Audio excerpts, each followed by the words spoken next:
नमस्कार. T20 world cup स्पर्धेपूर्वी आणखी एक खेळाडू दुखापतीमुळे होणार आहे बाद.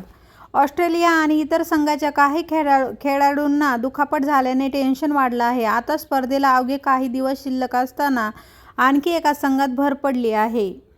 T20 वर्ल्ड कप 2026 स्पर्धेपासून मोजून 2 ते 3 दिवस शिल्लक राहिले आहेत. स्पर्धेत सहभागी होणाऱ्या सर्व संघांनी कंबर कसली असून जोरदार सराव सुरू आहे. पण स्पर्धेपूर्वी श्रीलंकेला धक्का बसलेला आहे, कारण श्रीलंकेच्या उजव्या हाताचा वेगवान गोलंदाज ईशान मलिंग दुखापतीग्रस्त झाला आहे.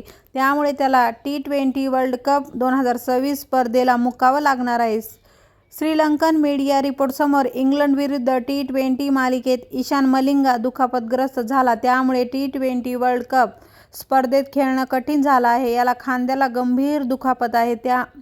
त्यातून सावरण्यासाठी त्याला 6 आठवड्याचा कालावधी लागू शकतो. पण तिथपर्यंत T20 वर्ल्ड कप स्पर्धा संपून जाईल. त्यामुळे संघातून बाद झाला असून श्रीलंकेचं टेन्शन वाढलं आहे, कारण ईशान मलिंग क्रिकेट टेकर गोलंदाज म्हणून ख्याती आहे, पण आता स्पर्धेत खेळणार नाही हे स्पष्ट झाले आहे.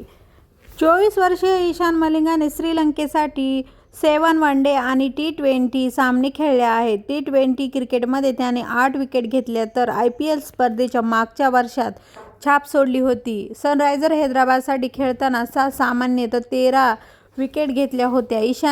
ईशानच्या 31 धावा देत 3 विकेट ही सर्वोत्तम कामगिरी ठरली.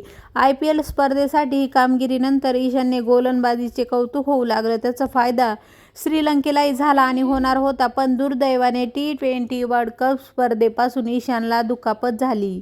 त्यामुळे श्रीलंकेचा हिरमोड झालेला आहे. मित्रांनो, असेच नवनवीन व्हिडिओ पाहण्यासाठी आपल्या चॅनलला लगेच सबस्क्राईब करा. धन्यवाद.